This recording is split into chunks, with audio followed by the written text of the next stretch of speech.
Sa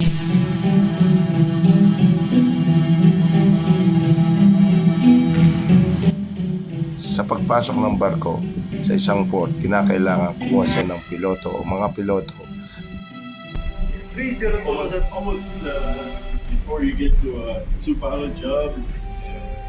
Siya o sila ang magiging advisor ng kapitan dahil kabisado nila ang mga lugar, especially sa mga narrow channel,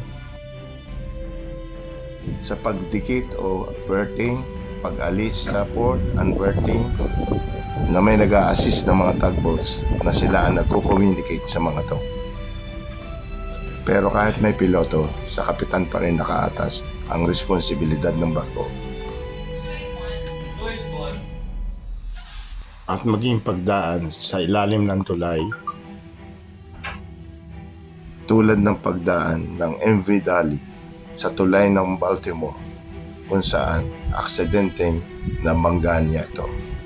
At ano nga ba ang pwedeng nangyari?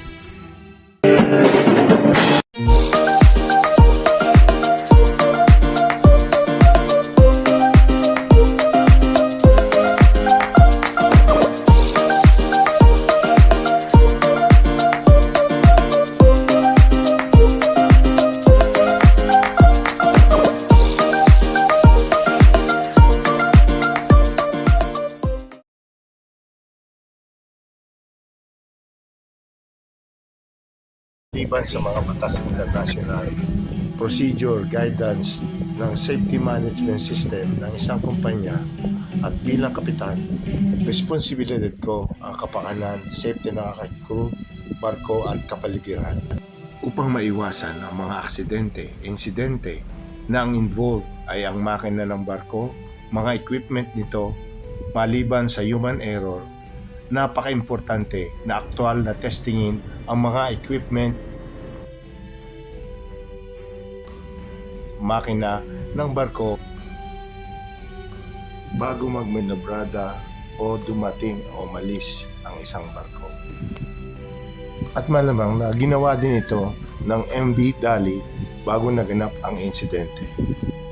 Sa aking pananaw, opinion, habang nasa narrow channel ang MV Dali at binabagtas papunta ng bridge ng Baltimore, ay posibleng nawalan sila ng steering or nawalan sila ng engine o power ng engine. Pwede rin na na-restart nila ang makina at nag-try sila ng atras hanggang full astern o tinatawag na crash stop. Pero kung ang speed ng barko ay more than 6 knots, medyo mahihirapan ito bago mapahinto ang barko. At ang pinakamabigat sa lahat ay kung nag-blackout ang isang barko dahil wala nang kontrol ito, kundi angkla na lamang ang pwedeng gamitin. Maaaring hindi na rin kinaya ng angkla dahil sa momento ng barko at maiksing oras, kaya ito'y bumangga na rin sa Baltimore Bridge. Ang isa pang katanungan para sa akin, bakit wala nag-a-assist na tugboat habang ang MV Dali ay papalapit ng Baltimore Bridge?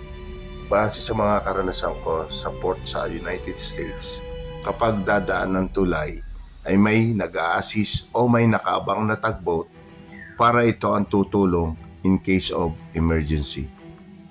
Mapapansin niyo sa video na to, may makikita kayo sa unahan ng barko na may nakaabang na tugboat na ang nasabing tugboat ay siyang mag-a-assist sa aming pagdaan o habang kami dumadaan sa ilalim ng tulay in case ng emergency. 282.